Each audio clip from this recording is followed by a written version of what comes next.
नमस्कार दोस्तों, मेरा नाम है पंकज दुबे और आज हम बात करने वाले दोस्तों अग्निवीर के बारे में। जैसा कि आपने रिसेंट में न्यूज देखा होगा कि एनडीए की सरकार बन रही है और मोदी जी तीसरी बार शपथ ग्रहण करने वाले हैं। मोदी जी तीसरी बार जो शपथ ग्रहण कर रहे हैं उसमें बहुत खास ये बात है कि इनको मेजोरिटी नहीं मिली है। तो ये इन्होंने क्या कर लिया है, एनडीए गठन कर लिया है। अब इनके बोलते हैं ना सहयोगी दल क्या कर रहे हैं, सरकार बना रहे हैं। तो उसमें एक क्वेश्चन और निकल करके आता है कि अब क्या मोदी जी वही एक्शन ले पाएंगे, वही डिसीजन ले पाएंगे जो वो पहले लेते थे। क्योंकि यहाँ पे आपको देखने को मिलेगा एक अलग भयंकर बदलाव देखने को आपको मिल रहा होगा। जहां पे जेडीयू क्या बोलता है कि भैया मॉडिफिकेशन की करने की जरूरत है, किसके अंदर, अग्निवीर स्कीम के अंदर। हालांकि इन्होंने ये भी बोला कि हम तुम्हारे साथ यूसीसी में हैं, यूनिफॉर्म सिविल कोड में है तुम्हारे साथ, वन नेशन वन पोल में भी तुम्हारे साथ है, बस अग्निवीर में मॉडिफिकेशन करने की जरूरत है। हालांकि बोलते हैं ना, पूरे राष्ट्र में ये मांग उठ रही है कि अग्निवीर में बदलाव करने की जरूरत है। तो दोस्तों चलिए समझते हैं पूरी तरह से कि आखिर क्या अग्निवीर में चेंजेस होने वाले हैं, मॉडिफिकेशन होने वाले हैं, या अग्निवीर स्कीम को ही वापस कर लिया जाएगा।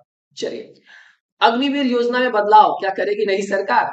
चलिए, तो मैंने आपको पहले ही बताया कि यूनिफॉर्म सिविल कोड में बोलते हैं ना, पहले से ही बोलते हैं ना, जितने एनडीए गठबंधन वाले हैं साथ में हैं, वन नेशन इलेक्शन में भी साथ में है।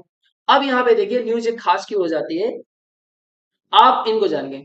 ये जेडीयू के बोलते हैं ना स्पोक पर्सन है, जिनका नाम है केसी त्यागी। इन्होंने क्या बोला कि भैया हम चाहते हैं कि अग्निवीर के अंदर क्या हो जाए, स्कीम में थोड़ा सा बोलते हैं चेंजेस हो जाए, तो उस स्कीम को सीधा हटा दिया जाए।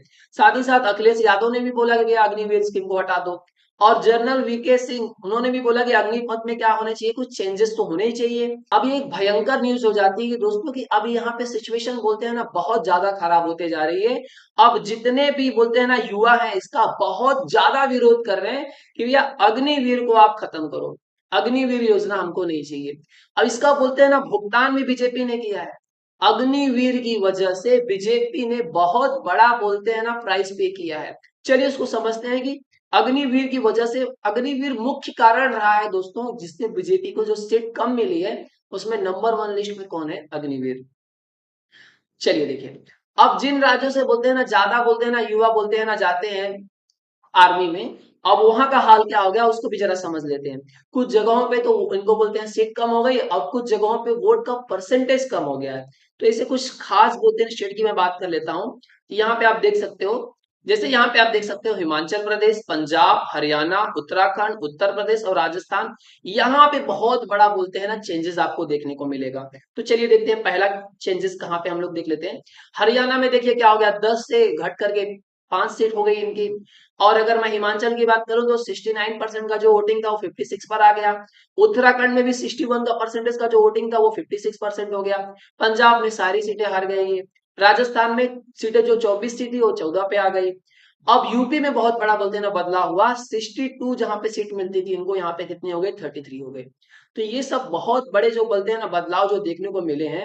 यहाँ पे उसके बहुत सारे रीजंस बताए जा रहे हैं। एक्सपर्ट्स का कहना है कि बस एक ही रीजन अग्निवीर भी नहीं है, बहुत सारे यहाँ पे रीजन देखने को मिले थे। पेपर लीक हो गया, जैसे अग्निवीर हो गया। उसके साथ ही साथ में बोलते हैं ना राम मंदिर बनाया गया, तो कुछ लोग बोलते हैं ना इसके बहुत ज्यादा विरोध में आ गए। जैसे मुस्लिम को बताया गया कि मुस्लिम लोगों ने वोट नहीं दिया, यूसीसी का कारण रहा। मतलब ऐसे बहुत सारे अल्टरनेट रीजन से ये भी बताया गया कि भैया जो लोग जिनको टिकट देना चाहिए उनको टिकट नहीं मिला, और गलत लोगों को टिकट मिला। तो ये बहुत सारे मल्टीपल रीजन थे। हालांकि कुछ लोगों का बोलते हैं ना ये भी मानना है कि इससे बोलते हैं ना योगी और मोदी के बोलते हैं ना पर्सनालिटी पे, बोलते हैं इनके प्रभुत्व पे कोई कमी नहीं पड़ी है। इनकी जो बोलते हैं ना छवि जो बनी थी पहले से वो अभी भी वही बनी है।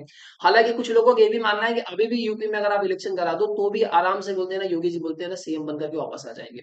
और कुछ लोगों का ये भी कहना है कि सीएम क्या छोड़ो, पीएम के पद पे भी आ सकते हैं वापस से। अब चलिए दोस्तों यहाँ पे और आगे बढ़ जाते हैं और जरा देखते हैं कि ये अग्निपथ में बोलते हैं ना, सॉरी माफ करिएगा, अग्निवीर में क्या है चेंजेस होने वाले हैं। अब देखिए पहले क्या हो गया कि आप कोई भी युवा जाता था आर्मी में ज्वाइन करने के लिए, तो अग्निवीर की स्कीम से जाता था तो उसको 4 साल के लिए क्या किया जाता था, पहले टेस्टिंग पे रखा जाता था। उसमें भाई साहब अगर 100 लोग अग्निवीर में आते थे तो उसमें से 25 लोगों को परमानेंट कर लिया जाता था और 75 लोगों को कुछ अमाउंट पे करके उनको बोल दिया था भैया टाटा बाय बाय।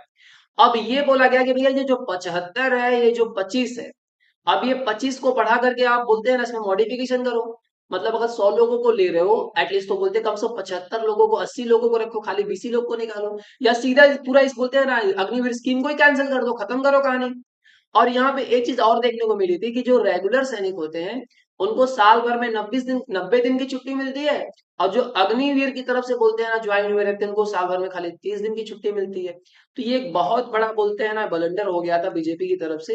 अब देखिए कोई भी पार्टी बोलते हैं अगर कोई डिसीजन लेती है तो मतलब एक आदमी का डिसीजन लेकर के कोई भी स्कीम नहीं बनाता, उसके पीछे बहुत सारे मकसद रहते हैं, सरकार के नियम रहते हैं, बहुत सारी चीजें रहती हैं। तो ये करने से मतलब स्कीम और प्लान बनाने से पहले बोलते हैं ना, सरकार को भी बेस पे देखना चाहिए कि इसके हालात, इसके परिणाम क्या हो सकते हैं। तो आई होप से ये पूरा माजरा आप समझ चुके होंगे। अगर आपको वीडियो पसंद आया तो वीडियो को लाइक करके चैनल को सब्सक्राइब कर लीजिएगा। And thank you so much for watching this video.